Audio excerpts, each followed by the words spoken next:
चलिए पहले क्वेश्चन से शुरू करते हैं। कल 2 कॉपीज़ आई हैं डिस्कशन ग्रुप के अंदर, ठीक है? वन बाय आरुषि गुप्ता और दूसरा जो है वो अंकित की कॉपी है, ठीक है? और लिखना शुरू कर दीजिए।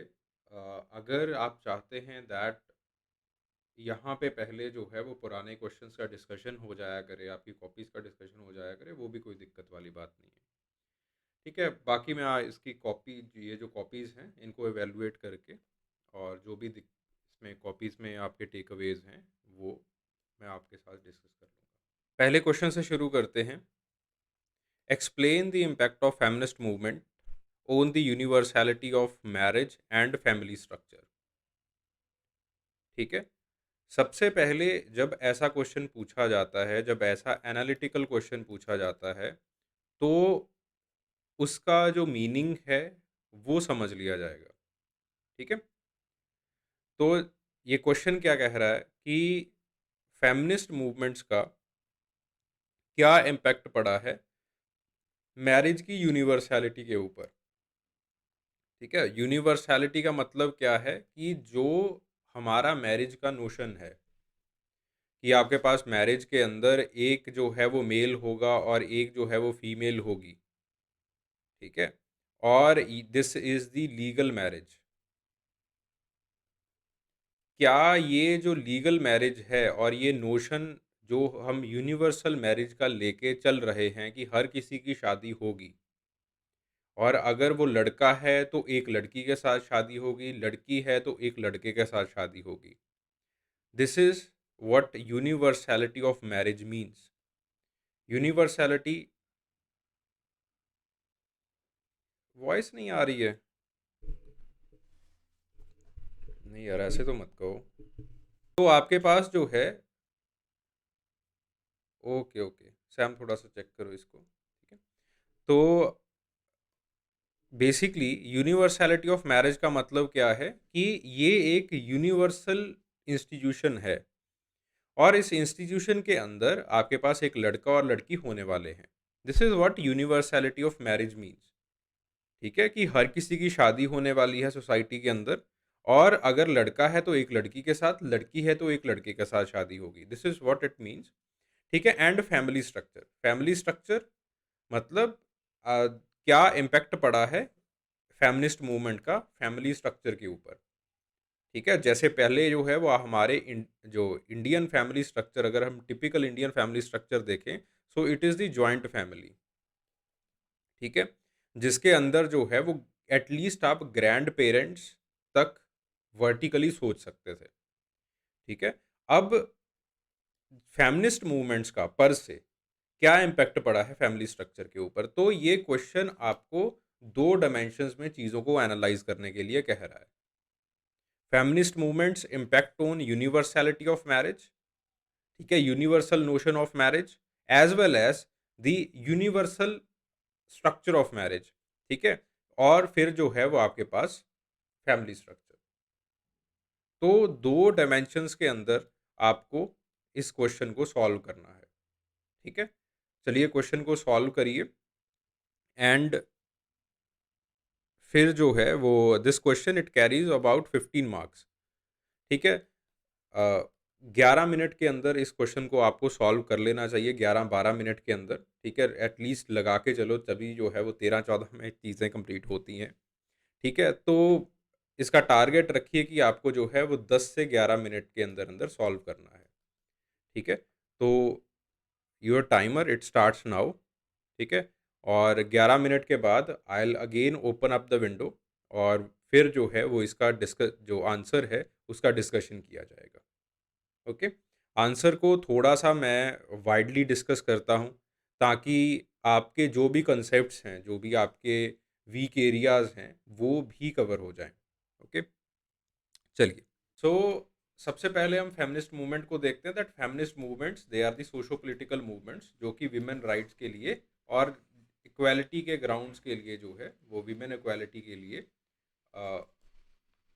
पास्ट सेंचुरी से काम कर रही है। That is basically the feminist movement. ठीक है, और अब देखो, अब फेमिनिस्ट मूवमेंट को समझा दिया। अब क्वेश्चन क्या है? Question is connecting feminist movement with the universality of family and marriage structure.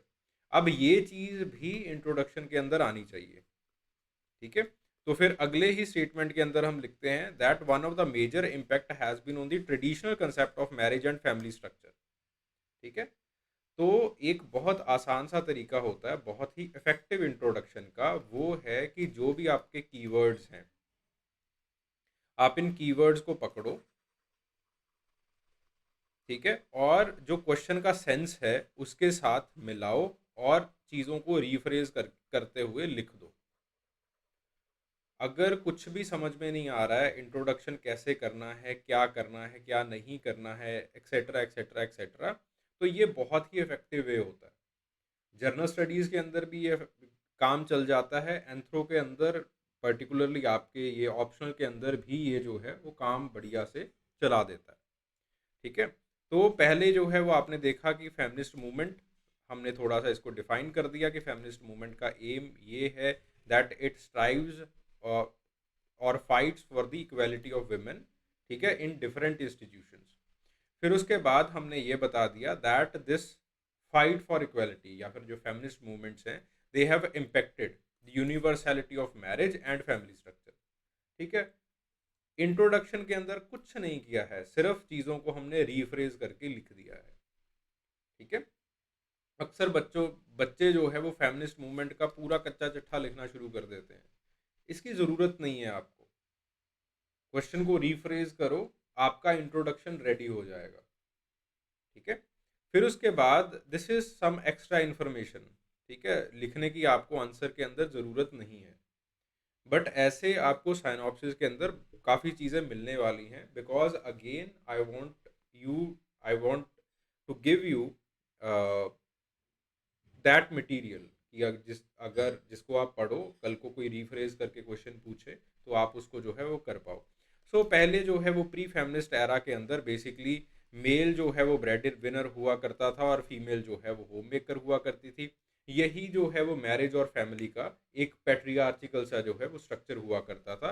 और बेसिकली जो आपके पास मैरिज थी, it was well defined within the parameters of the heterosexual relationships. फिर उसके बाद फेमिनिस्ट मूवमेंट्स आई। Feminist movements basically post world war second के एरा से जो है वो आनी शुरू हो जाती हैं, ठीक है। फिर उसके बाद जो है वो आप देखते हो it aims to dismantle the gender gender inequality in the various spheres of life, चाहे वो पॉलिटिक्स हो गई, सोसाइटी हो गई, इकोनॉमी हो गई, चाहे वो हाउस होल्ड इंस्टीट्यूशंस ही क्यों ना हो जाएं, ठीक है।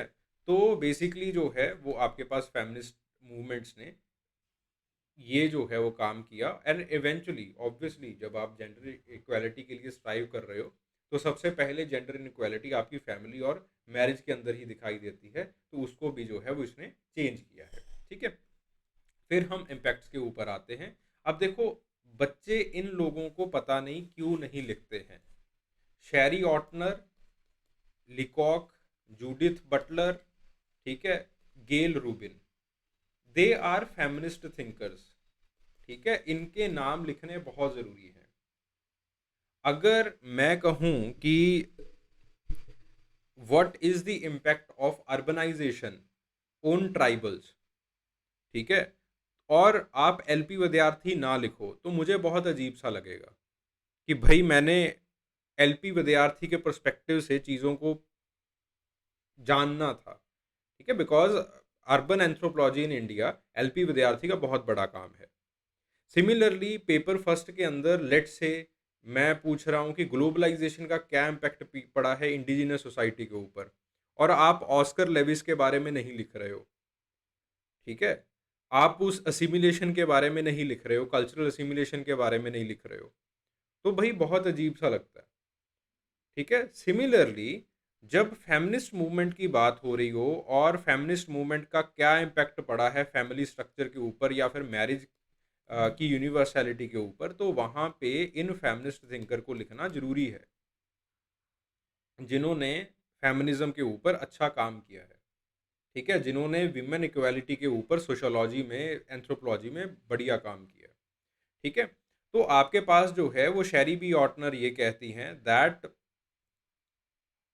फेमिनिस्ट मूवमेंट ने जो पावर डायनमिक्स है फैमिली के अंदर उसको चैलेंज किया है एंड मैरिज जो है वो ज़्यादा इक्वल पार्टनरशिप में तब्दील हो रही है।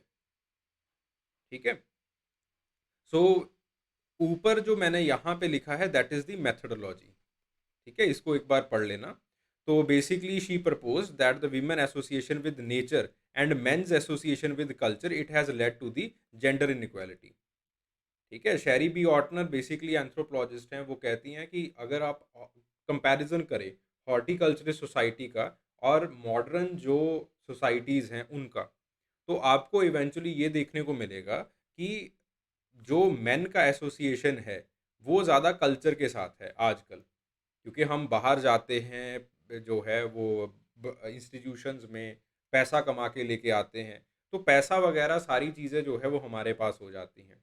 On the other hand women जो हैं वो ज़्यादा घर का काम संभालती हैं, बच्चे जो है जो नेचर का काम है, ठीक है, जैसे बच्चा पैदा करना that is the natural work, तो वो जो है वो नेचर का काम सँभालती है। अब नेचर का काम सँभालने के लिए उनको पे तो किया नहीं जाएगा, पैसा तो मिलेगा नहीं। On the other hand culture को सँभालने के लिए जो मेन हैं, उनको पैसा दिया जाता है। तो इवेंचुअली सारा का सारा जो पैसा है, वो उनके पास कंसंट्रेट होना शुरू हो जाता है, जिसकी वजह से जो जेंडर इनइक्वालिटी है वो आ जाती है। ठीक है, गॉट द पॉइंट। तो इवेंचुअली आपके पास फेमिनिस्ट मूवमेंट्स जो है, इनका मानना है कि फेमिनिस्ट मूवमेंट्स जो हैं, जब विमेन को बाहर जो है वो अपॉर्चुनिटीज़ मिल रही हैं, बाहर जाके वो काम कर सकती हैं एक्सेट्रा एक्सेट्रा, तो जितनी ज़्यादा उनको बढ़िया अपॉर्चुनिटीज़ मिलेंगी उतना ज़्यादा उनके पास भी पैसा होगा, उतनी ज़्यादा मनी उनके पास होगी एंड इवेंचुअली जो मैरिज है it will evolve into the more equal partnership. ठीक है, सो ये एक बहुत लंबी चौड़ी उनकी मेथडोलॉजी है जिसको जानना आपके लिए कोई ज़्यादा ज़रूरी नहीं है। ठीक है, और लिखना जो है वो again it is not very important, तो कोई दिक्कत नहीं है, इसको छोड़ दो। चाहे शैरी बी ऑर्टनर का जस्ट इतना सा लाइन लिख के आ जाओ, that will be more than sufficient. फिर उसके बाद लिकॉक आ जाती हैं। She is an Marxist anthropologist. ठीक है, तो वो बेसिकली ये कहते हैं कि आपके पास जो है वो क्लोनलाइजेशन की वजह से पैट्रियार्चिकल नॉर्म्स जो है वो आए थे। अगर आप इंडिजिनियस सोसाइटी को देखो, indigenous societies are more equal societies. वहाँ पे जो मैरिज यूनियन है, फैमिलीज़ हैं, they are in the more equal terms. ठीक है, मेल जो है वो ब्रेड विनर्स होते हैं। ठीक है, सो आपके पास ऐसा कोई जो है वो कंसेप्ट इंडिजिनियस सोसाइटी के अंदर नहीं है। इंडिजिनियस सोसाइटी में दोनों मेल और फीमेल ब्रेड विनर्स हैं। ठीक है, तो आपके पास जो फेमिनिस्ट मूवमेंट आई है, इसने अगेन इन पैट्रियार्चिकल नॉर्म्स को जो कि क्लोनियलिज्म के साथ आए थे, उसको अपोज किया है। फिर उसके बाद जूडिथ बटलर आ जाती हैं। Judith Butler basically again she argued that the heterosexual marriage often reinforces the traditional gender roles and norms, जिसके अंदर वही जो है वो इनइक्वालिटी होती है। तो बेसिकली ये जो आपके पास फेमिनिस्ट मूवमेंट्स हैं, फेमिनिस्ट मूवमेंट्स इस नोशन को चेंज कर रही हैं। ठीक है, तो आपके पास ये जो है वो डायरेक्टली चैलेंज कर रही हैं ये हेट्रोसेक्सुअल नॉर्मेटिव मैरिजेस के जो नॉर्म्स हैं, जो ट्रेडिशनल नॉर्म्स हैं। ठीक है, फिर उसके बाद गेल रूबिन आ जाती हैं। अगेन गेल रूबिन अपना एक एस्से लिखती हैं, द ट्रैफिक इन विमेन। ठीक है, जिसके अंदर वो बेसिकली जो पैट्रियार्चिकल स्ट्रक्चर है उसको क्रिटिक करती हैं, और वो कहती हैं कि फेमिनिस्ट मूवमेंट जो है अगेन विमेन और मेन की इक्वल पार्टनरशिप के लिए स्ट्राइव करती हैं। ठीक है, सो बेसिकली ये जो तीन थिंकर्स हैं they are very important, ऑर्टनर, Leacock और बटलर। ठीक है, इनको जानना आपके लिए ज़रूरी है।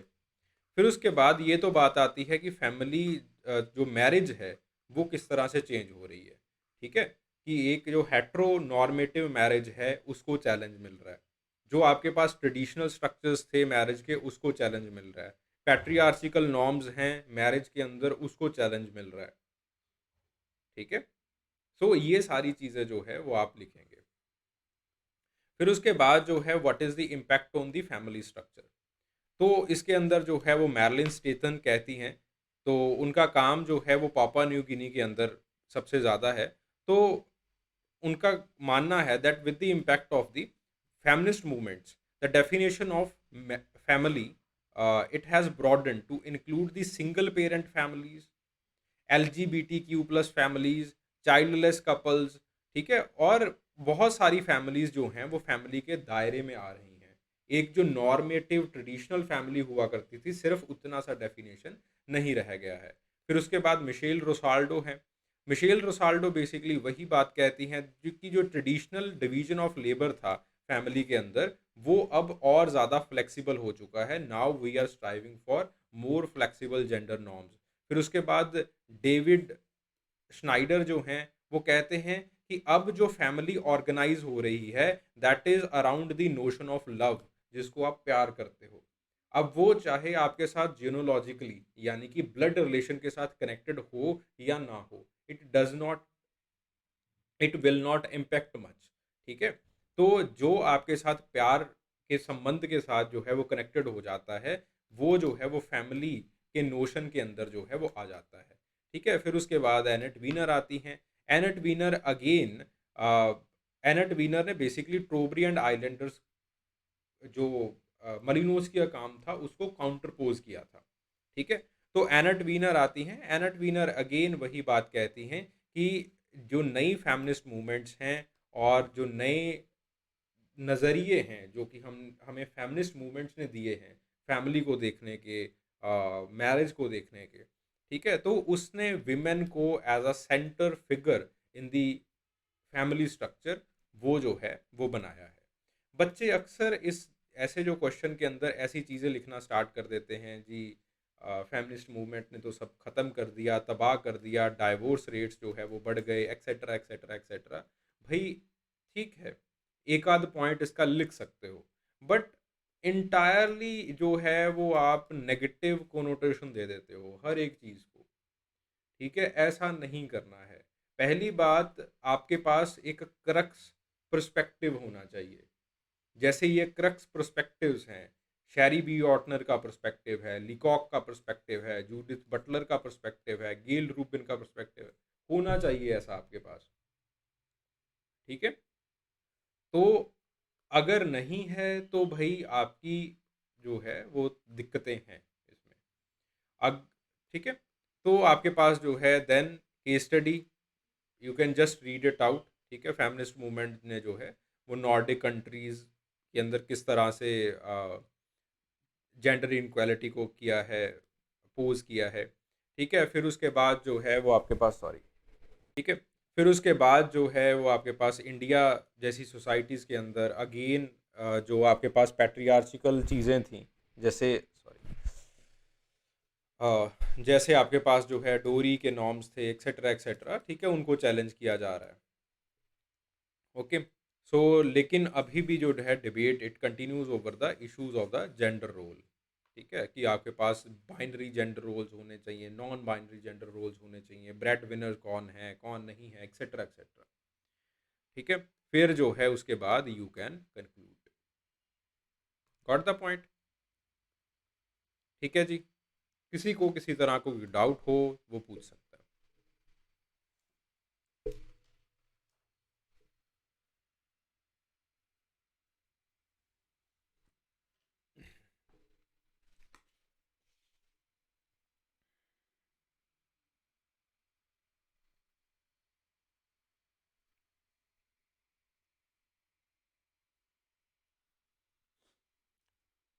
ठीक है, I am there for your doubts. भाई अगर किसी को पूछना है तो आप पूछ सकते हैं, कोई इशू नहीं।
कोई बात नहीं, एक-एक लाइन भी लिख दोगे हर एक एंथ्रोपोलॉजिस्ट के लिए, that again will be more than sufficient.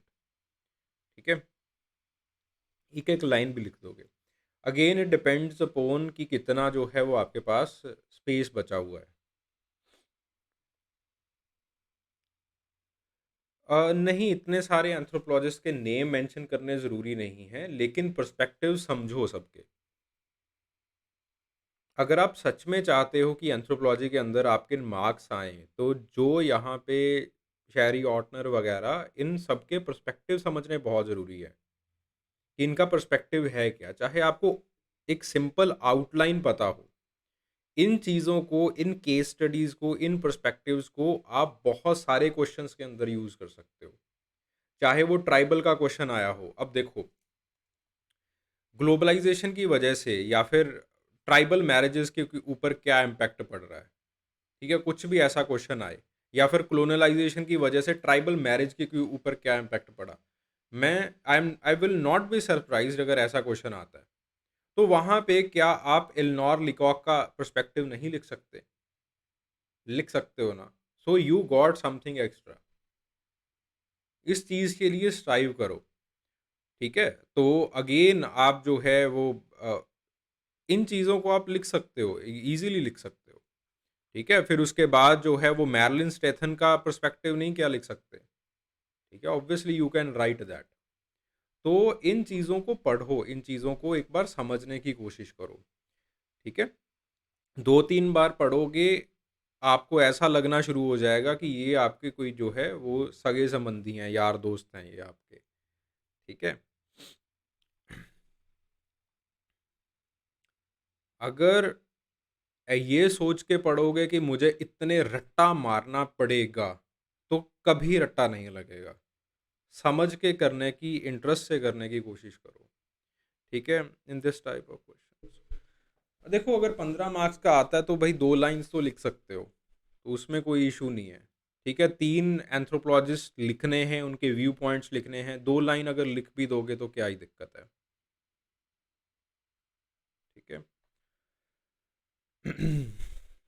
If the question, okay, Sam is asking, sir, if some question will with same critical evaluation, then the framework will mold. Uh, critical evaluation इस case के अंदर तो तकरीबन ऐसा ही framework इसका रहने वाला है इस केस के अंदर, ठीक है? Again it depends upon the question कि क्रिटिकल एवैल्यूएशन कहाँ पे पूछा जा रहा है, ठीक है? अगर आपके पास क्रिटिकल वैल्यूएशन किसी कंसेप्ट का पूछा जा रहा है, तब आपके पास जो है वो जो आपका आंसर है उसका स्ट्रक्चर बदल जाता है, ठीक है? Sir, if the question, if in this question should we not tell first what was scenario of the, अरे नहीं, ज़रूरत नहीं है। अगर इतना ज़्यादा आप लिखोगे पहले ही या फिर सेकंड पैराग्राफ के अंदर, अच्छा एक आध लाइन लिख दो, मुझे कोई दिक्कत नहीं है, ठीक है? अगर अगर आप ज़्यादा लिखने की कोशिश करते हो तो वहाँ पे दिक्कत ये आ जाती है that you are writing more in the introduction, body part के लिए टाइम और स्पेस दोनों कम रह जाते हैं, ठीक है? नेगेटिव, पॉजिटिव, हाँ, क्रिटिकल इवैल्यूएशन के अंदर एक आध लाइन, एक आध पैराग्राफ आप नेगेटिव का लिख सकते हो, कि इस जद्दोजहद के बीच में जो आपके पास फेमिनिस्ट मूवमेंट की वजह से जो फैमिली के अंदर जद्दोजहद शुरू हो गई है, उसकी वजह से डाइवोर्स रेट्स जो है वो ज़्यादा इंक्रीज़ हो रहे हैं। वायलेंस जो है वो ज़्यादा इंक्रीज़ हो रहा है। यू कैन साइट डेटा, ठीक है? सैम, आप जो है वो you are the student of foundation course, तो आपके नोट्स के अंदर मैंने मुलाटी का जो है वो पर्सपेक्टिव लिखा है। मुलाटी का पर्सपेक्टिव यही है इंडिया के अंदर, कि वायलेंस अगेंस्ट विमेन का एक जो कारण है वो फेमिनिस्ट मूवमेंट भी है, ठीक है? तो उसको आप लिख सकते हो इसके यहाँ पे। Okay, okay. हाँ, हाँ, बिल्कुल, बिल्कुल। इन चीज़ों को एक बार देखो, एनेट वीनर दोबारा फिर से हम कुलारिंग के अंदर पढ़ेंगे। एनेट वीनर ये थोड़ी है कि अगर मैंने यहाँ पे लिख दिया तो यहीं पे रहेगी। डेविड श्नाइडर हम दोबारा से किनशिप में पढ़ेंगे, और डेविड श्नाइडर मैं बहुत बार कोट करने वाला हूँ। मिशेल रोसाल्डो हम यहाँ पे भी पढ़ रहे हैं। मिशेल रुसाल्डो को हम फिजिकल एंथ्रोपोलॉजी के अंदर भी पढ़ेंगे। These thinkers are so wide. अगर आप इनके पर्सपेक्टिव से एंथ्रोपोलॉजी को पढ़ोगे तो सच में आपको लगेगा कि हाँ, I will score some marks here.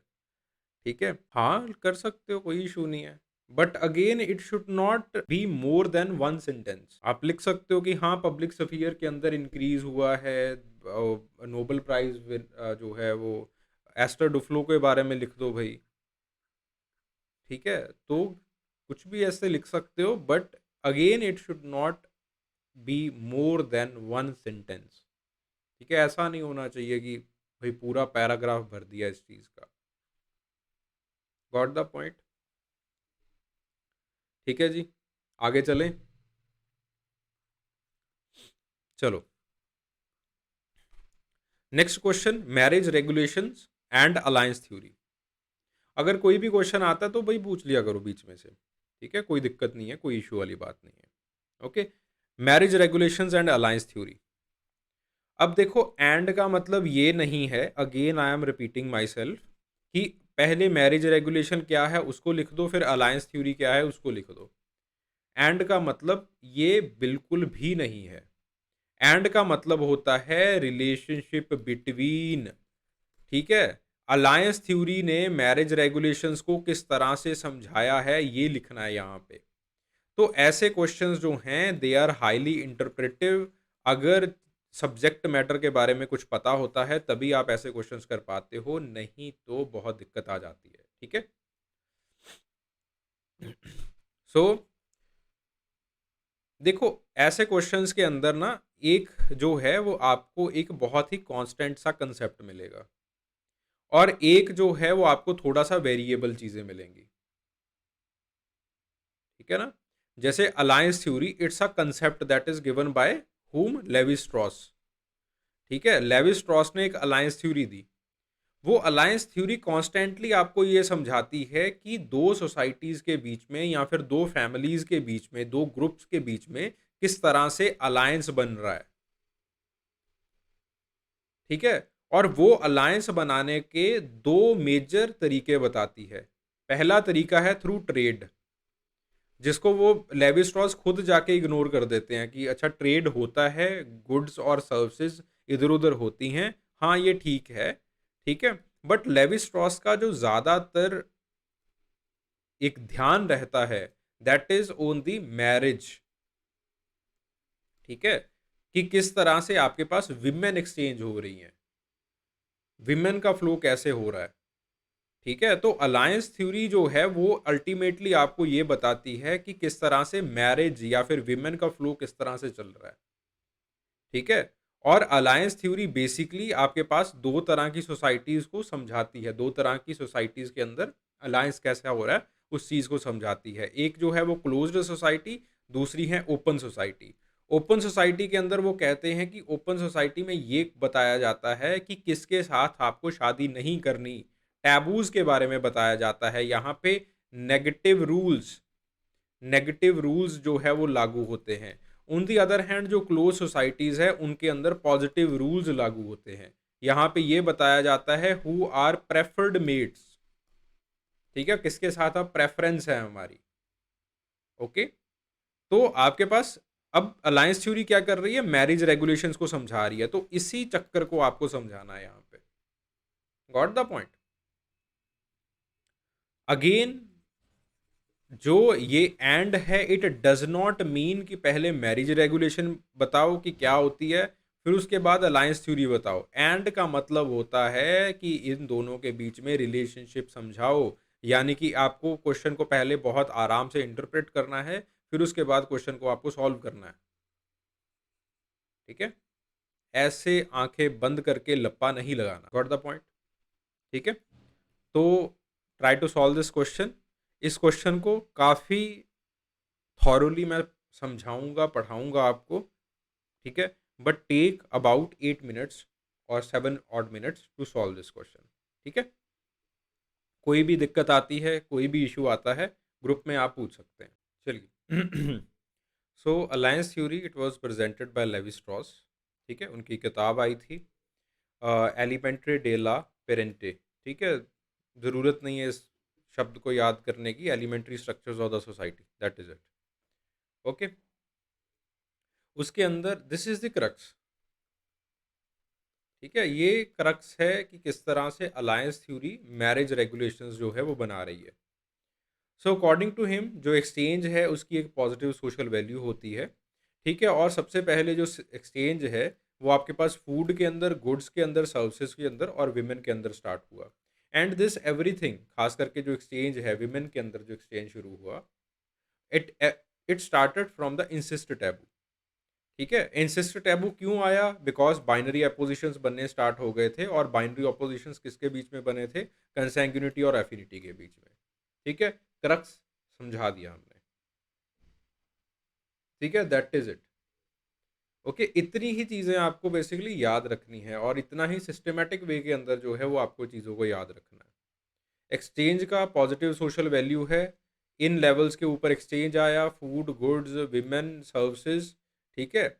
और फिर जो है वो आपके पास ये सब कुछ क्यों स्टार्ट हुआ? क्योंकि खास करके जो विमेन के शादियां हैं वो क्यों स्टार्ट हुई? क्योंकि इंसिस्ट टैबू आ गया था। इंसिस्ट टैबू क्यों आया था? क्योंकि बाइनरी ऑपोजिशंस बन गए थे। किसमें बाइनरी ऑपोजिशंस बन गए थे?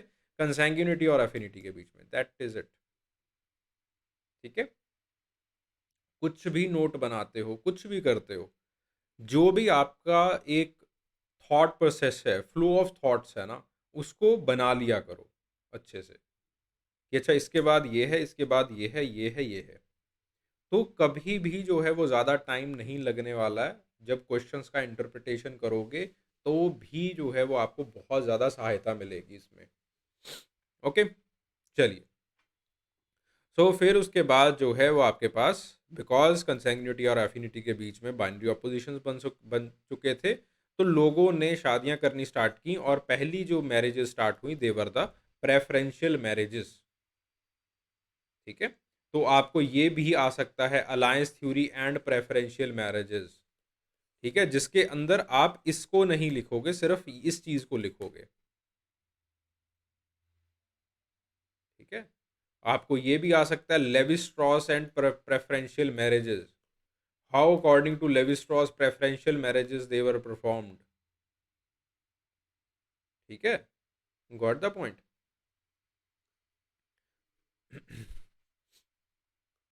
तो सवाल का मैटर उतना ही है। यूपीएससी थोड़ी सी क्वेश्चनिंग जो है वो इधर उधर करके डाल रही है, ताकि बच्चा जो है वो सिलेक्ट करने में उनको आसानी मिले, जिसने सच में पढ़ा है। ठीक है? तो मैरिज का जो सिस्टम है, या फिर जो मैरिज के रूल्स हैं, उनको दो पार्ट्स के अंदर डिवाइड किया गया, एलिमेंट्री स्ट्रक्चर्स के लिए और कॉम्प्लेक्स स्ट्रक्चर्स के लिए। एलिमेंट्री स्ट्रक्चर्स के लिए again they are divided into two parts, symmetrical marriages and asymmetrical marriages. Symmetrical marriages again they are divided into two parts, direct marriages, direct immediate exchange, and delayed direct exchange. ठीक है? Direct immediate exchange और delayed direct exchange. Then आपके पास asymmetrical marriages आ जाती हैं, जिसके अंदर indirect exchange हो जाती है, या फिर जनरलाइज्ड एक्सचेंज जिसको हम कहते हैं। ठीक है? कॉम्प्लेक्स स्ट्रक्चर्स के अंदर दो पार्ट्स के अंदर डिवाइड किया गया है, क्रो अमाहा सेमी कॉम्प्लेक्स सिस्टम और कॉम्प्लेक्स सिस्टम। क्रो अमाहा सिस्टम के अंदर दोनों तरह की मैरिजेस होती हैं, कुछ प्रोहिबिशंस भी लगनी शुरू हो जाती हैं, और प्रेफरेंशियल मैरिजेस भी होती हैं। ठीक है? कॉम्प्लेक्स सिस्टम के अंदर ज़्यादातर टैबूज के ऊपर फोकस किया जाता है, कि इससे शादी नहीं करोगे, उससे शादी नहीं करोगे, दैट इज इट। ठीक है? फिर उसके बाद जो है वो यहाँ से शुरू करते हैं डायरेक्ट एक्सचेंज। डायरेक्ट एक्सचेंज के अंदर basically bilateral cross cousin marriages आ जाती हैं। This is the chart of direct exchange. ठीक है? कि आपके पास जो है, जैसे आपके पास अदला बदली हो रही है। ओके, तो there are two groups, group A and group B. Group A की विमेन ग्रुप बी के अंदर शादी करेंगी, बी की विमेन ए के अंदर शादी करेंगी। ठीक है? यानी कि जो परिवार ग्रुप ए के अंदर हैं, उनका अलायंस ग्रुप बी वाले परिवारों के साथ बनेगा, और जहां पे जिस परिवार के अंदर ये विमेन गई है, उसी परिवार से एक विमेन जो है वो ए को भी देनी पड़ेगी, तो बट्टा सट्टा होगा बेसिकली। ठीक है? तो आपके पास जो है वो there are two groups, group A and group B. और यहाँ पे विमेन का एक्सचेंज जो है वो होने वाला है। ठीक है, तो बेसिकली इसके अंदर जो इसका एक इंडिकेटर है वो ये है दैट फादर सिस्टर डॉटर, ठीक है, is equal to mother brother daughter. ठीक है, दोनों जो है वो सेम होने वाले हैं। ठीक है, फादर सिस्टर डॉटर यानी कि बुआ की लड़की, और आपके पास जो है वो मामा की लड़की एक ही होगी, क्योंकि बट्टा सट्टा चल रहा है। जो विमेन यहाँ से यहाँ गई हैं वो यहाँ से बी से ए की तरफ जो है वो जाएंगी। अच्छा, समझ में आ रही है ये बात, या फिर थोड़ा सा स्लो करके मैं समझाऊं इस चीज़ को?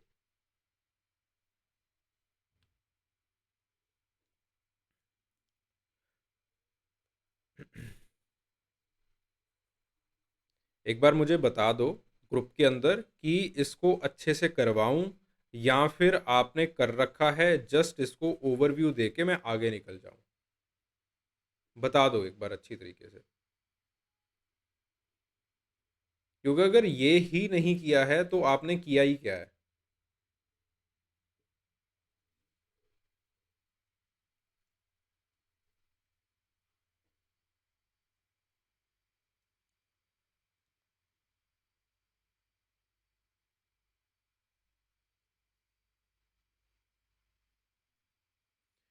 ओके।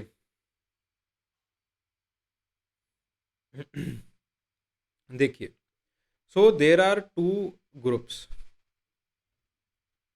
ग्रुप ए और ग्रुप बी।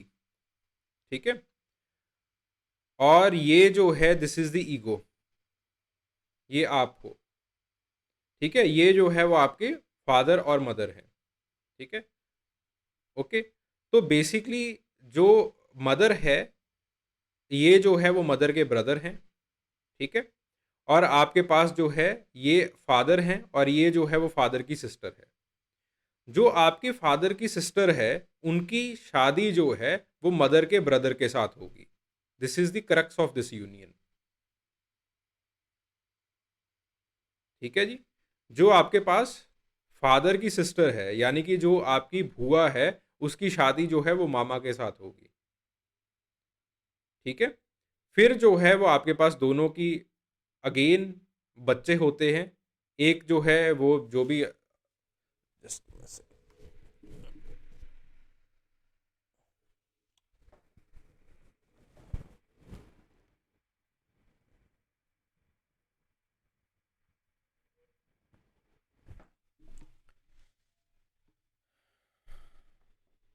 ठीक है, तो दोनों के जो है वो बच्चे होंगे। ठीक है, एक आपके पास जो है वो जो लड़की होगी, लड़की की शादी जो है वो आपसे कर दी जाएगी। ठीक है, और आपकी जो बहन की शादी जो है वो इनके साथ कर दी जाएगी। Got the point?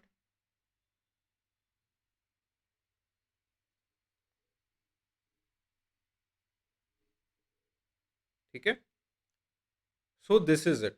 इसके अंदर जो ध्यान रखने वाली बात है वो ये है कि आपके पास बुआ की शादी यानी कि फादर की सिस्टर की जो मैरिज है वो म- आप मामा के साथ जो है वो होने वाली है, मदर के ब्रदर के साथ जो है वो होने वाली है।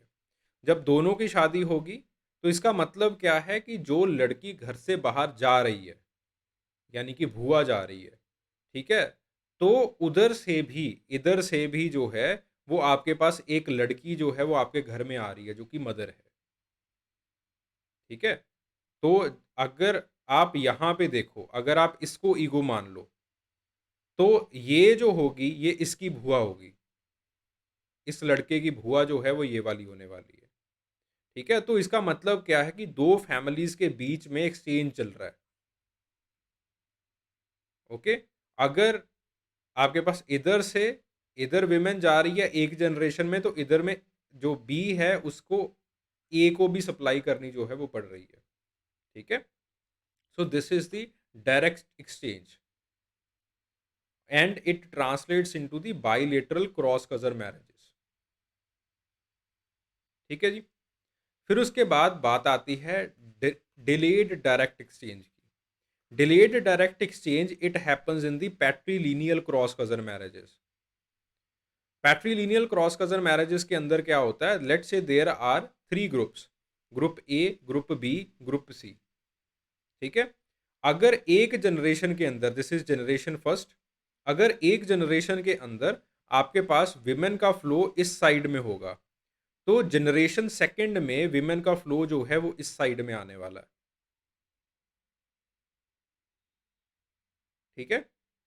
थर्ड जनरेशन के अंदर फिर से जो फ्लो है वो दोबारा फिर से जो है वो विपरीतात्मक हो जाएगा। दोबारा फिर से जो फ्लो है वो ऑपोजिशन में चला जाएगा। इस चीज को एक बार समझो। ठीक है? अगेन अब because it's a 10 marker question, सिर्फ इतना लिखना ही काफ़ी है। इसमें इसमें ये डायग्राम्स बनाने की ज़रूरत नहीं है। डायग्राम्स मैं इसलिए बना रहा हूँ और यहाँ पे आपको दी जाएंगी because again it is very necessary to at least understand the concept properly. ठीक है? तो आपके पास ये ग्रुप्स हैं, मैं इसको थोड़ा सा और जो है वो,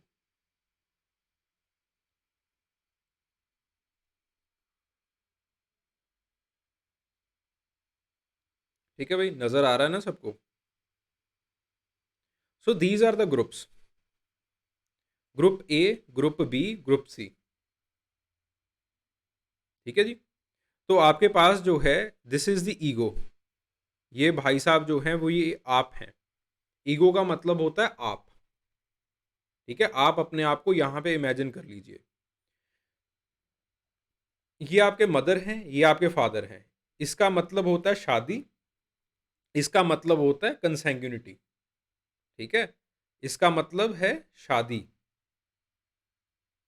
ओके? और इसका मतलब है कंसैंग्यूनिटी। इसका मतलब होता है एफिनिटी, कंसैंग्यूनिटी। डन? कंसैंग्यूनिटी का मतलब भाई बहन होना, शादी का मतलब मियाँ बीवी होना। ओके? तो आपके पास दिस इज द ईगो, ये आपकी सिस्टर है, और ये जो है वो मदर है, ये जो है वो फादर है। ठीक है? तो हम बात किसकी कर रहे हैं? पैट्रीलेटरल क्रॉस कजन मैरिजेस की। तो पैट्रीलेटरल क्रॉस क्रॉस कजन मैरिजेस के अंदर बेसिकली क्या होता है कि आपके पास जो है वो ब्राइड का फ्लो इस जनरेशन में रहेगा। देखिए, सो दिस इज द ईगो, और ये जो है वो आपके पास मदर के ब्रदर हैं। ठीक है? और ये जो है वो आपके पास मदर के ब्रदर के सन है।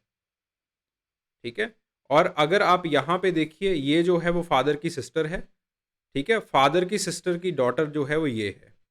ठीक है? तो आपकी जो शादी हो रही है वो किसके साथ हो रही है? फादर की सिस्टर की डॉटर के साथ। यानी कि ये जो फादर की सिस्टर की डॉटर है वो आपके घर में आएगी। तो ब्राइड का फ्लो कैसे होने वाला है? इस साइड पे होने वाला है। अब इस जनरेशन में देखिए, इस जनरेशन में बेसिकली ये जो है वो आपके पास आपकी मदर हैं, ये जो है वो मदर के ब्रदर हैं। This is the group A. ठीक है?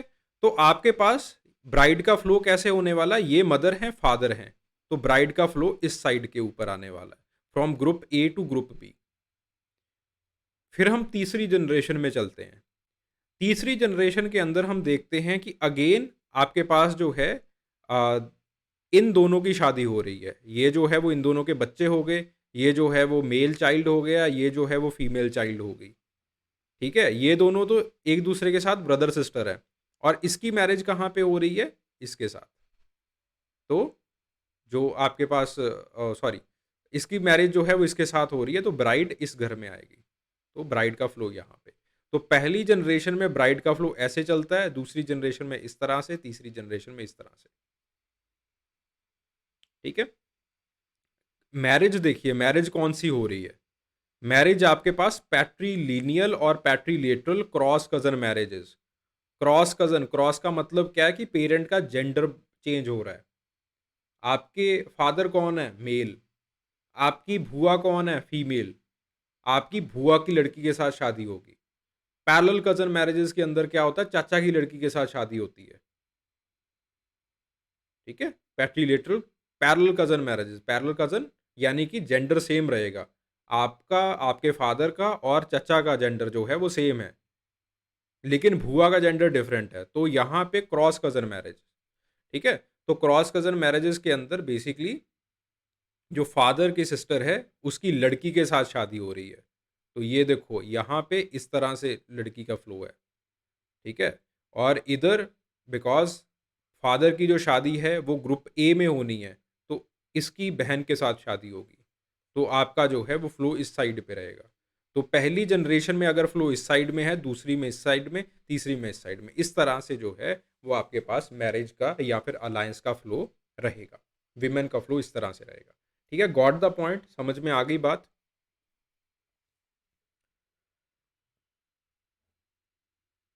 ठीक है। तो पहली में जो सिमिट्री है, जो पहली मैरिज है, पहली मैरिज में सिमिट्री कैसे बन रही है? एक ही जनरेशन में विमेन जो है वो ए से बी से ए की तरफ जाती हैं, पहली ही जनरेशन में। दूसरी जनरेशन की कोई दिक्कत ही नहीं है। दोनों ग्रुप्स जो है वो एक जैसे हैं, सब कुछ जो है वो एक ही जनरेशन में निपट जाता है।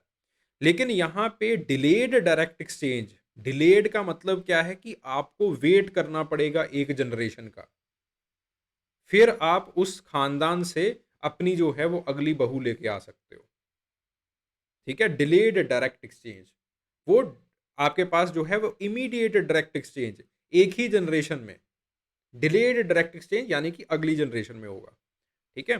फिर उसके बाद असिमेट्रिकल मैरिजेस आ जाती हैं। असिमेट्रिकल मैरिजेस के अंदर सिर्फ एक ही मैरिज है, that is the matrilineal cross cousin marriages.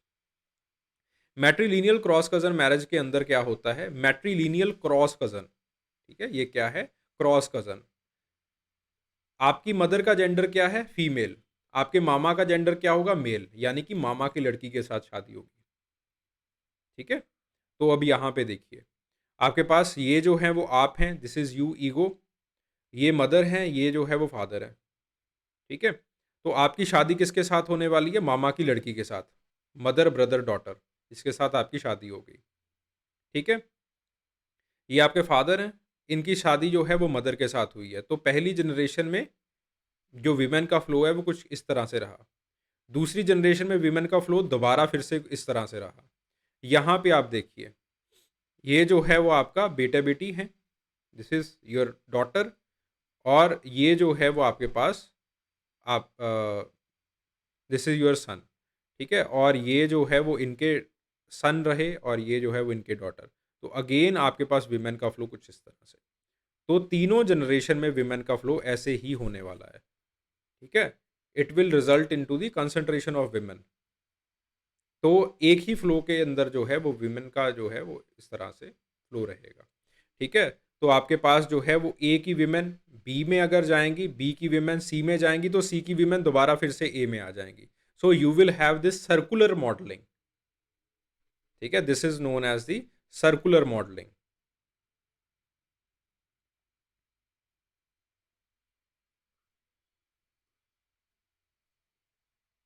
Got the point? भाई एक बार I wait for your response. ठीक है, 1-2 मिनट, अगर कोई दिक्कत होती है तो भाई बता दो। ये कंसेप्ट इंपॉर्टेंट है यार, इसमें से सवाल पूछे जाएंगे ऑब्वियसली। प्रेफरेंशियल मैरिजेस से कुछ पूछा जाएगा, अलायंस थ्योरी कैसे मैरिज रूल्स बनाती है, वीमेन का फ्लो कैसे होता है, लेवी स्ट्रॉस की सर्कुलर मॉडलिंग की थ्योरी क्या है। ठीक है, और बच्चे वहाँ पे क्वेश्चन मार्क बन जाते हैं कि ये पता नहीं क्या पूछ लिया, यूपीएससी तो डिफ़िकल्टी बहुत हो गया। डिफ़िकल्ट नहीं, वही चीज़ें हैं। एग्जाम्पल्स हाँ दे सकते हो, कोई भी मैट्रिलिनियल सोसाइटी का एग्जाम्पल दे सकते हो, कोई भी पैट्रिलिनियल, सॉरी, कोई भी मैट्रिलिनियल क्रॉस कजन मैरिज का एग्जाम्पल दे सकते हो, वहाँ पे पैट्रिलिनियल क्रॉस कजन का मैरिज दे सकते हो। ठीक है, एग्जाम्पल दे सकते हो आप अपने हिसाब से, नो इशूज़।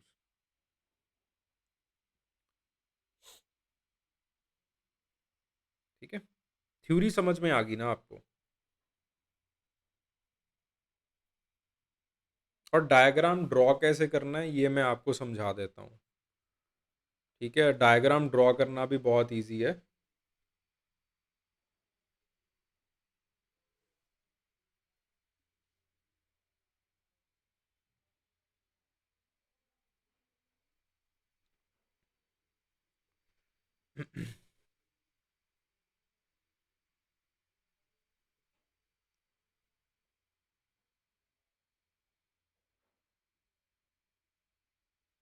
हाँ, हाँ, कोई भी आप एग्ज़ाम्पल दे सकते हो, कोई भी एग्ज़ाम्पल, पैट्रिलिनियल क्रॉस कज़न मैरेजेज़ जिस भी सोसाइटी के अंदर हो रही होंगी, कोई भी आप एग्ज़ाम्पल दे दो।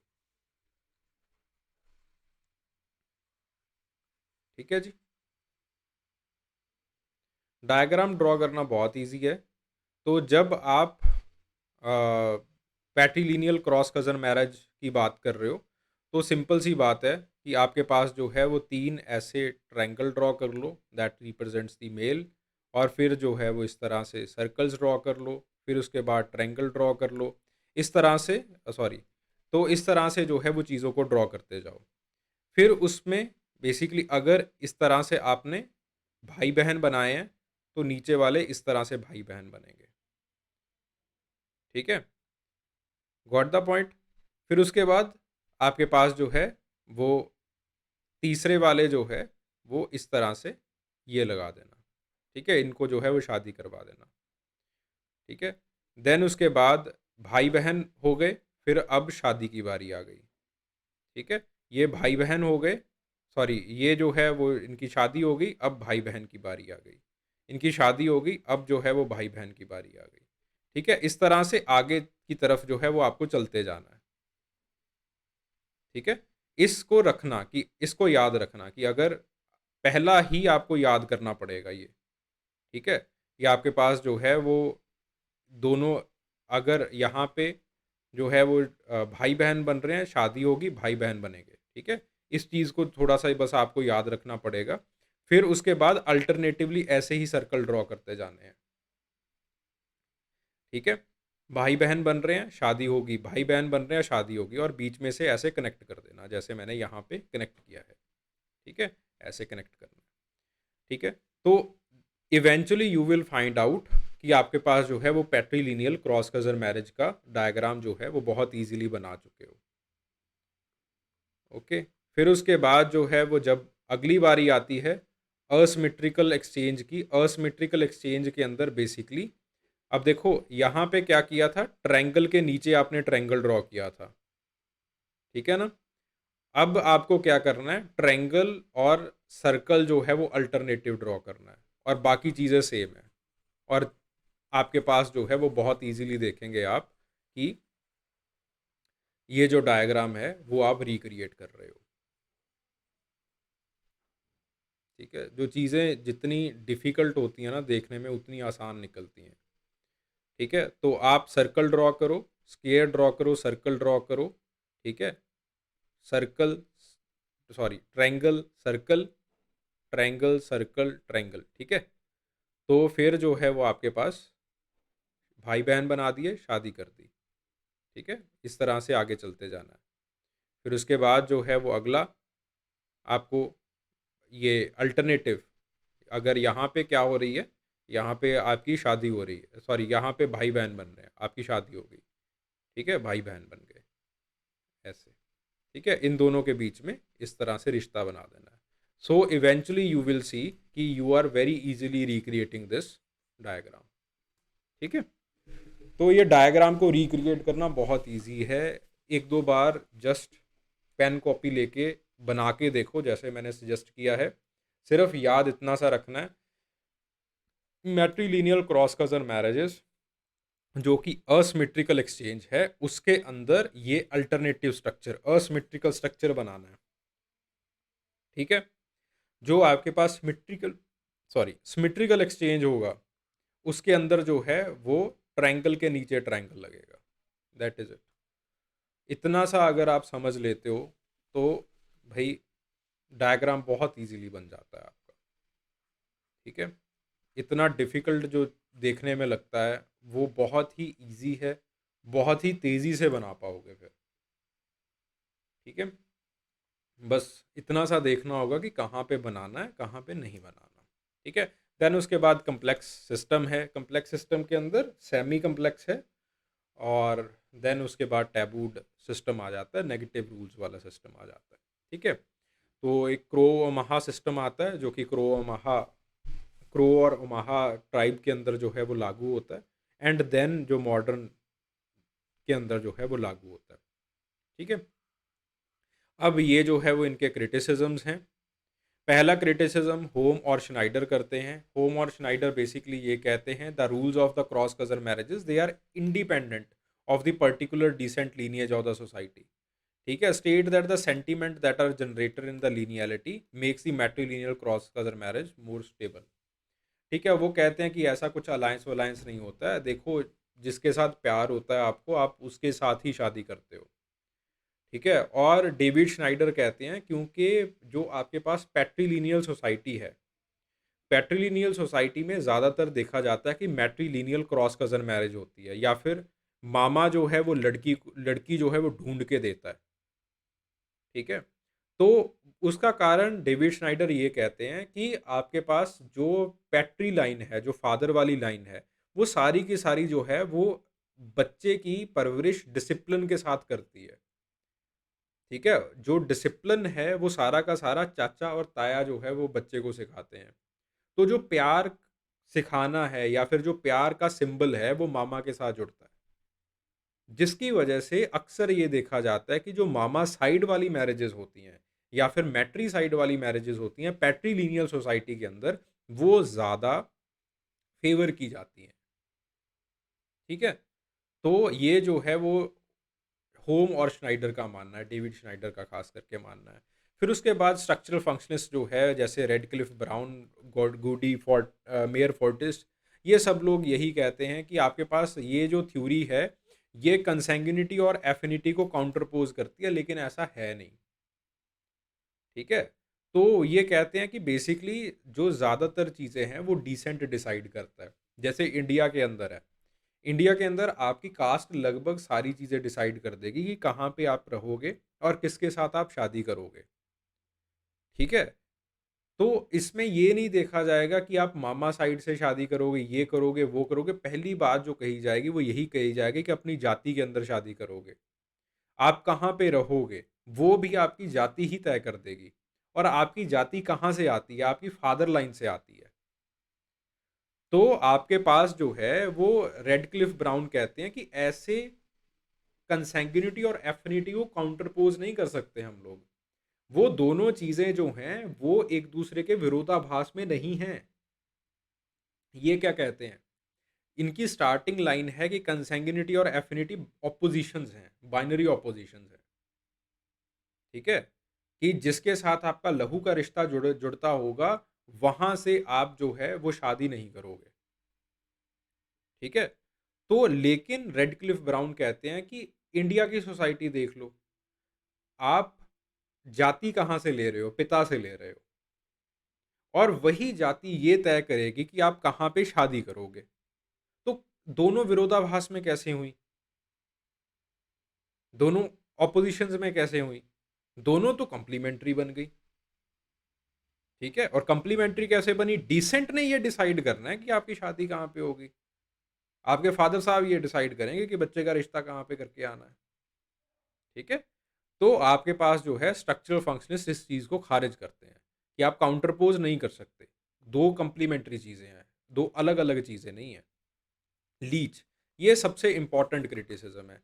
लीच कहते हैं कि ऐसे ही आप जो है वो इतनी बड़ी थ्योरी बना दी और बच्चों को आपने रट्टा मारने को लगा दिया। ऐसी बातें नहीं हैं, ये जो सर्कुलर मॉडलिंग है ये असल में रियल लाइफ़ में एग्ज़िस्ट नहीं करती है।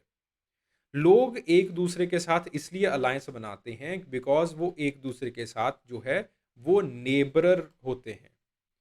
ठीक है? एडमंड लीच कहते हैं कि ए को अलायंस बनाना है बी के साथ। तो इवेंचुअली इन दोनों के बीच में जो है वो शादियाँ होनी शुरू हो जाएँगी। बी को सी के साथ अलायंस बनाना है तो एक दूसरे के साथ शादियाँ करेंगे। सी को ए के साथ अलायंस बनाना है अपनी कामों के लिए। तो इस एक दूसरे के साथ जो है वो शादियाँ करना शुरू कर देंगे। सिर्फ़ एक जो है वो आपके पास रीज़न रहता है इसके पीछे कि ये एक दूसरे के नेबरर्स हैं, एक दूसरे की ज़रूरत है इनको। इस वजह से ये ऐसा स्ट्रक्चर बनाते हैं, ठीक है? जब शादी करनी होती है तो लोग बाइनरी ऑपोज़िशंस ऐसी थ्योरी थ्योरी के अंदर नहीं जाते, लोग प्रैक्टिकल यूसेज देखते हैं। और प्रैक्टिकल यूज़र जो है वो नेबर का होता है। पॉलिटिकल अलायंस बनता है नेबर्स के साथ। नेबर्स की ज़रूरत पड़ती है, जैसे उन्होंने काचिन्स ऑफ बर्मा के अंदर दिखाया कि पॉलिटिकल अलायंसेस होते हैं, ठीक है?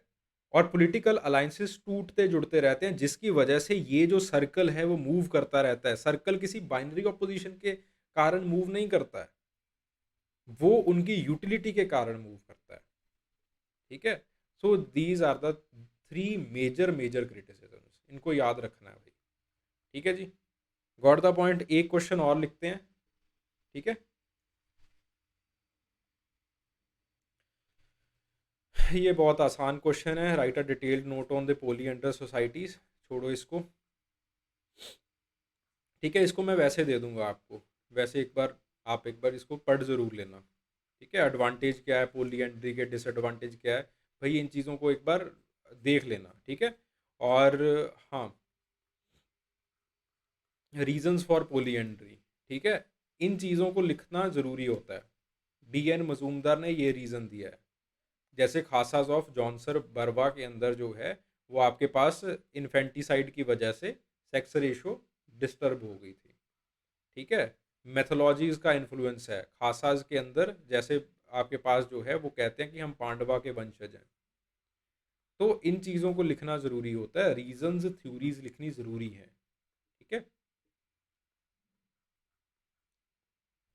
एडवांटेजेस डिसएडवांटेजेस के अंदर भी try to write the perspectives, जितने भी आपको याद रहें। मैं ये नहीं कहता कि लिखो ही लिखो, जितना भी याद रह रहा है, अभी टाइम है तो थोड़ा बहुत याद कर लो, ठीक है?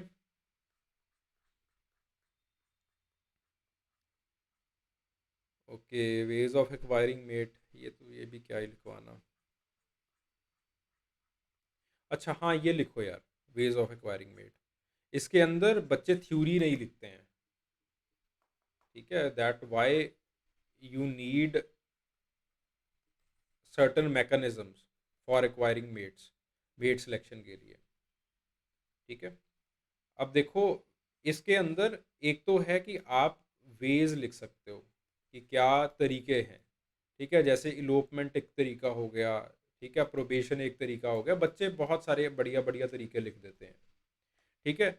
लेकिन एक मेट एक्विजिशन का प्रॉपर इंस्टीट्यूशन क्यों बना है, थ्योरी बिहाइंड इट, ये नहीं लिख पाते हैं, ठीक है? तो इसको ज़रूर लिखना है, एक बार देखो, इसको लिख के देखो। आई बिलीव ये क्वेश्चन तो 6 मिनट के अंदर कर लोगे, रट्टा पड़ा होता है इस क्वेश्चन का तो, ठीक है? थ्योरीज में जब डिस्कशन करेंगे तो थ्योरीज इसकी समझा देता हूँ, okay? This is the last question, फिर उसके बाद टाइम भी ओवर हो रहा है, ओके? ये तो प्रोसेस है, ठीक है? आज पेपर ख़राब करोगे, कल पेपर ख़राब करोगे, परसों तरसों, ठीक है? 3-4 बार पेपर ख़राब होंगे, फिर ही जाके कुछ सब्सटेंशियल गेन्स जो है वो आपके हो पाते हैं। पहली बार में आप सेंचुरी बना जाओ, ज़रूरी नहीं है, ठीक है? बहुत बार डक पे भी आउट होना पड़ता है, ठीक है? कर सकते हो, कोई इशू नहीं है इसमें, डू इट, ठीक है? But again this should not be the aim, ठीक है?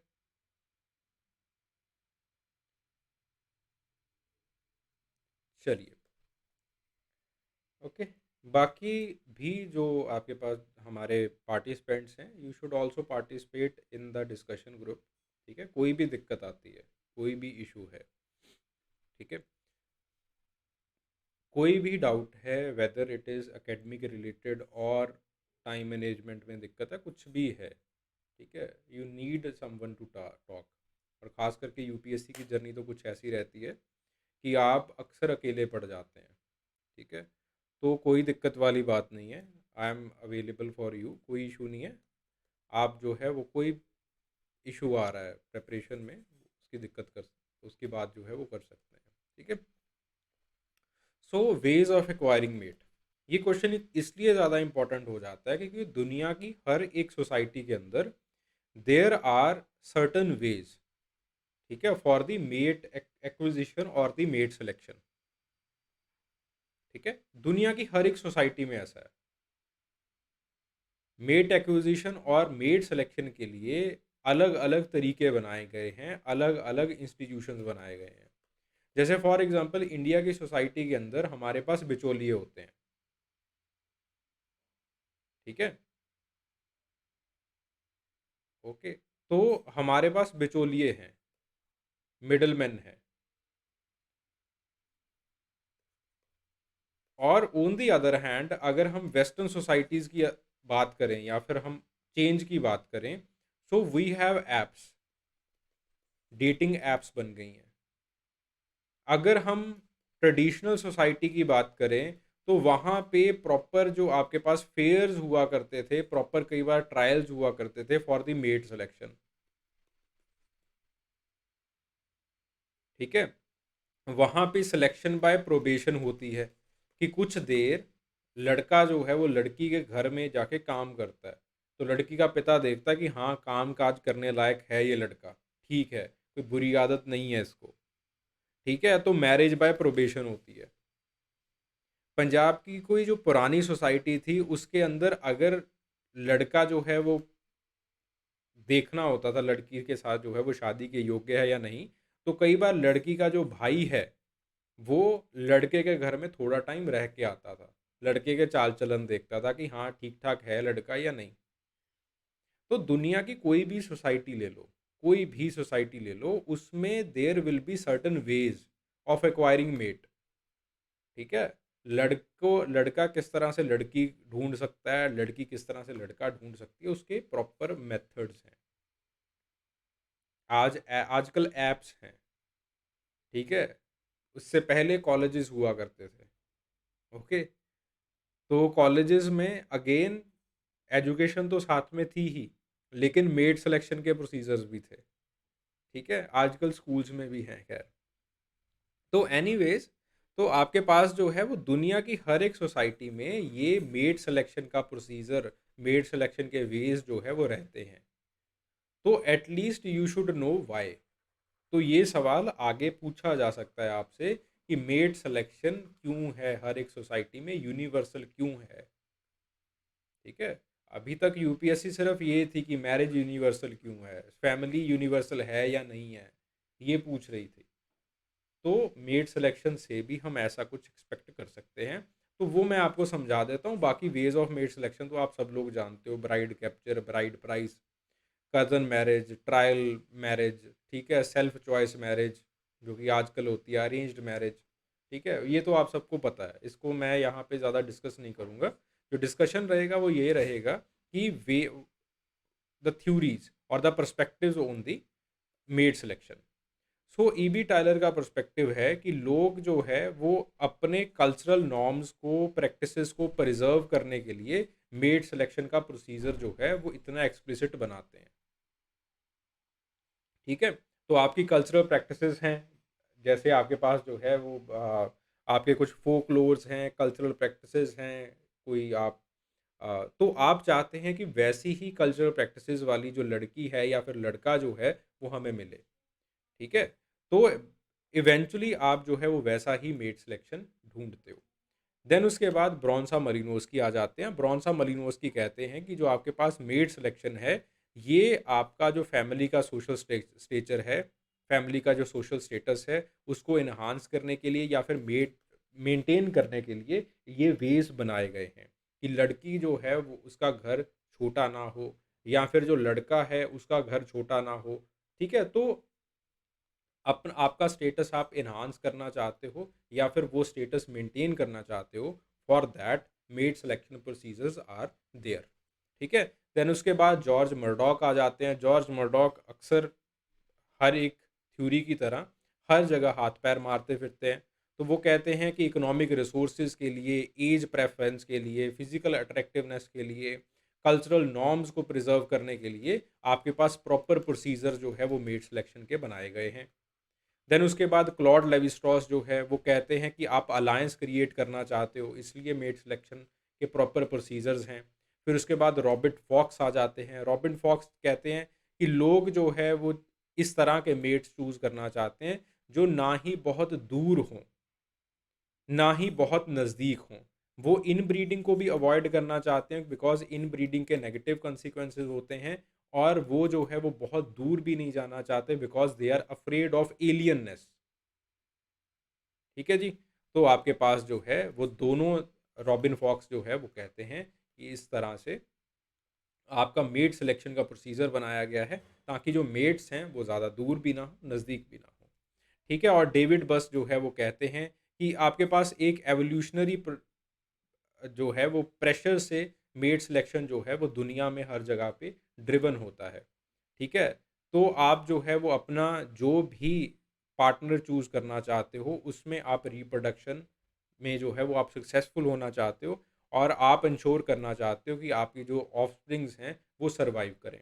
तो इसलिए आप फिजिकल अट्रैक्टिवनेस को देखते हुए, इकोनॉमिकल वेलबींग को देखते हुए जो मेट सिलेक्शन है वो करते हो, जिसके लिए आपको एक्सप्लिसिट वेज चाहिए होते हैं, मेथड्स चाहिए होते हैं मेट सिलेक्शन के। ठीक है।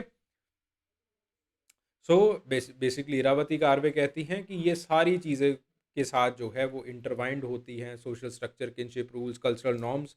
ठीक है। और इवेंचुअली आप जो है सारी चीज़ों को देख के आप अपना मेट सिलेक्शन देखते हो, करते हो। ठीक है। So these are the perspectives on mate selection, कि मेट सिलेक्शन होता क्यों है, इतने थॉरो प्रोसेसेस क्यों बनाए जाते हैं।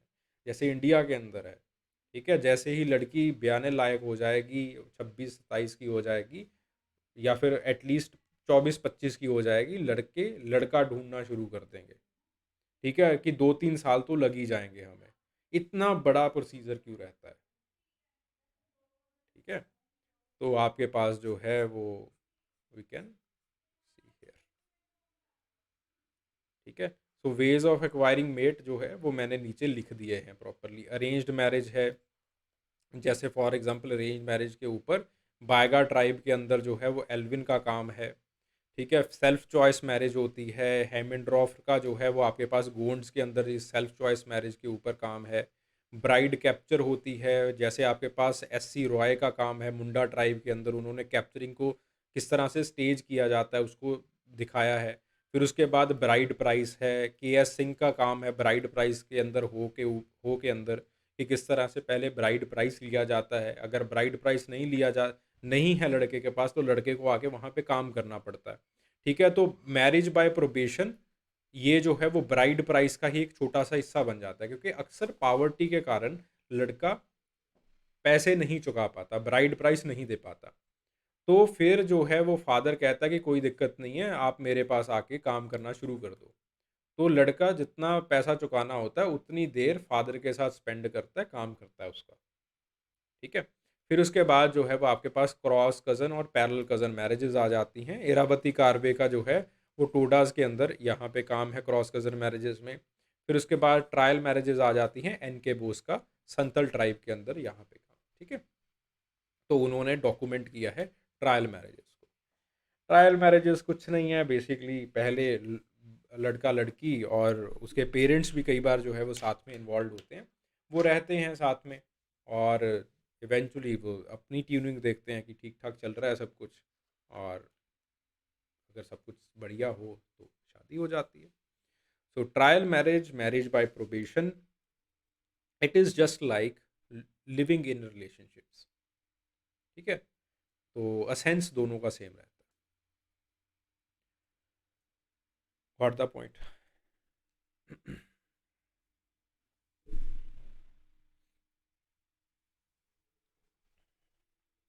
ठीक है। यूपीएससी ने बहुत बार इन चीज़ों को पूछ लिया, वेज ऑफ एक्वायरिंग मेट को पूछ लिया। अब जो अगला पूछने वाली है वो यहाँ से पूछने वाली है कि मैरिज अलायंस बनाना इतना इम्पोर्टेंट है ही क्यों। ठीक है। यहाँ से चीज़ें पूछी जाएंगी।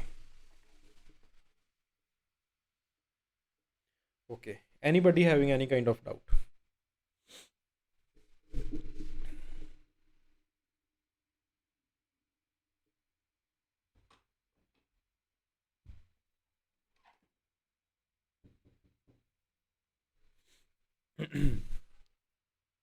Just give me a second, आपने अपने डाउट पूछी। एंथ्रोपोलॉजिकल पर्सपेक्टिव पढ़ने से ही बनेंगे। जैसे फॉर एग्जांपल थ्योरीज का पोर्शन काफ़ी आप स्ट्रेंथन कर लेते हो। ठीक है? तो मैक्सिमम चीज़ें वहाँ से निकलती हैं। क्लॉड लेवी-स्ट्रॉस यूज़ करोगे, वहीं से आप जो है वो यूज़ करने वाले हो। ब्रॉन्सा मलिनोस्की यूज़ करोगे, वहीं से यूज़ करोगे। और मैंने ऐसा नहीं है कि कुछ out of some worldly sense लिख दिया होगा यहाँ पे, ठीक है? ऑलरेडी ये थिंकर्स, जॉर्ज मर्डॉक का काम अगर आप फैमिली मैरिज के अंदर नहीं लिख रहे हो, तो पता ही क्या है फिर आपको, ठीक है? ये सारी चीज़ें इंपॉर्टेंट हैं। हाँ, हाँ, बिल्कुल, बिल्कुल। हुँ, बिल्कुल। 2023 के हिसाब से चीज़ें जो हैं वो अपडेटेड हैं। और मेरे हिसाब से अगर ऐसे क्वेश्चंस पूछे जा रहे हैं तो आपको उन पर्सपेक्टिव्स को जानना चाहिए, ठीक है? अब ब्रॉन्सा मलिनोस्की जब ट्रोब्री एंड आइलैंडर्स के अंदर काम करते हैं, तो वो वहाँ पे बताते हैं कि कैसे आपके पास मैरिज जो है वो लोग सोशल स्टेटस को देख के बनाते हैं। और वो वहाँ पे प्रॉपरली इस चीज़ को डॉक्यूमेंट करते हैं कि कैसे एक मामा जो है वो अपनी लड़की की शादी करता है, ठीक है? ईगो के साथ, ताकि जो फैमिली प्रॉपर्टी है और जो उसका सोशल स्टेटस है वो वैसा का वैसा बना रहे, ठीक है? तो आपके पास जो है वो सारी चीज़ें ऑलरेडी डॉक्यूमेंटेड हैं। इन साइनॉप्सिस का काम ये है कि वो जो सारी चीज़ें हैं वो आपकी एक बार रिफ्रेश हो जाएं। अगर कुछ नहीं भी पता है, जैसे आज शायद आपको फेमिनिस्ट थिंकर्स के बारे में पता लगा हो, तो अगर नहीं पता है तो वो चीज़ें आपको पता चल जाएं कि अच्छा ये चीज़ें लिखनी इंपॉर्टेंट है, ठीक है? And once you have gotten that, वो सारी चीज़ें आपके ब्लड में आ गई, तो आप उन चीज़ों को कहीं पे भी कोट कर सकते हो, वो पर्सपेक्टिव जब आपको समझ में आ गए, ठीक है? तो इसका सिर्फ एक ही तरीका है, read, learn, read, revise, that is it.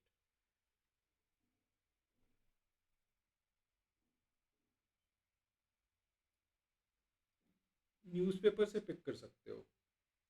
Tribal society में डेटा पॉइंट्स, कैसे डेटा पॉइंट्स? ये तो जो डेमोग्राफिक्स है और रीसेंट इश्यूज हैं, ये तो न्यूज़पेपर से ही पिक करने होंगे आपको, ठीक है? जो केस स्टडीज़ वगैरह हैं वो मैं बेसिकली इस यहाँ पे करवा दूंगा, ठीक है? वहाँ पे जब प्रीवियस ईयर क्वेश्चन करेंगे तो जितने हमसे हो पाए वो मैं करवा दूंगा आपको, केस स्टडीज़ वगैरह, कोई इशू नहीं है इसमें। केस स्टडीज़ का मतलब ये नहीं होता है कि न्यूज़पेपर्स को कोट करना शुरू कर दो। केस स्टडी का मतलब है कि अलग अलग एंथ्रोपोलॉजिस्ट ने काम किए हैं, उनके पर्सपेक्टिव्स को कोट करो वहाँ पे।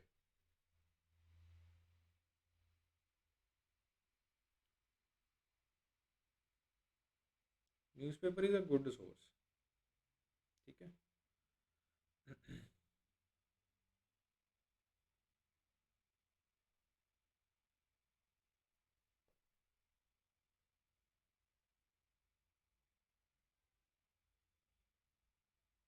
Okay, okay, anybody having any kind of doubt?